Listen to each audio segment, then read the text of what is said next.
Il s'est passé un truc assez marrant en fait en arrivant, parce qu'on arrivait à 19h. On a entendu le son du film au loin, donc on s'est dit mince, on a raté l'horaire. Et donc on a couru pour chercher la source du son. Et on est arrivé devant un écran qui n'existait pas, il n'y avait pas d'image quoi. Il y avait juste le parc Et donc des gens qui et le son du film qui planait quoi, c'était magique. on a hâte de le voir pour de vrai. Il va vivre parmi les arbres, là où il doit être. Donc,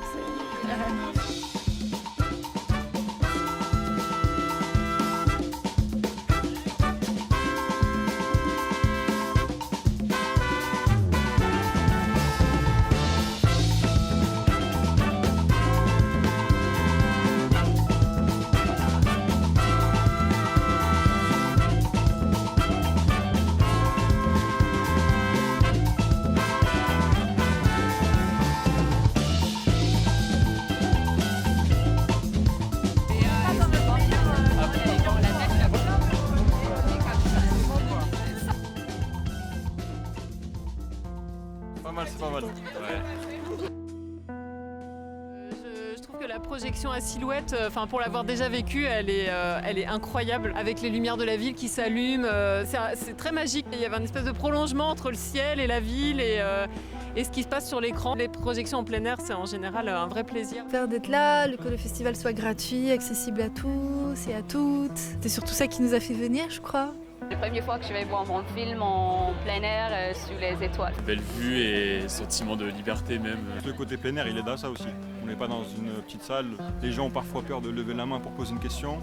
Là, je suis à côté avec tout le monde, tu peux venir me parler si tu veux, quoi. Oui, voilà. Le pluie et le vent est parfait, je trouve, pour le film. Ce côté étoile, j'ai hâte de voir à quoi ça ressemble.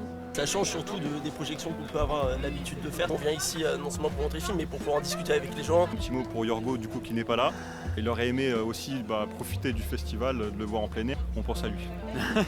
On se compte, ça a pris genre 4 ans à trouver la forme, à l'écrire, 4 ans depuis papier jusqu'à l'écran, quoi. Ce film-là, on l'a fait pendant 4 ans et demi, depuis ses débuts. C'est un film de 18 minutes, c'est un court-métrage d'animation. La retombée, c'est de pouvoir créer du lien. Au-delà du réseau, c'est des liens plutôt humains. J'ai l'impression que petit à petit, les jeunes, les nouvelles générations aussi s'intéressent un peu aux courts-métrages, notamment d'animation. On peut aussi s'adresser aux adultes, il y en a énormément qui regardent du cinéma d'animation, même en France. J'interviens à un moment où les images sont pas définitives. Le montage peut être assez important. Parce qu'on n'a pas fait le film dans un but un peu prétentieux de vouloir changer les choses. On fait à notre échelle, on essaie de filmer les choses qui nous touchent. Je fais le film, c'est pour aussi un peu exprimer une certaine rage qu'on a par rapport à tout ça, en fait. Parce qu'on a tous vu ce qui s'est passé, tu vois.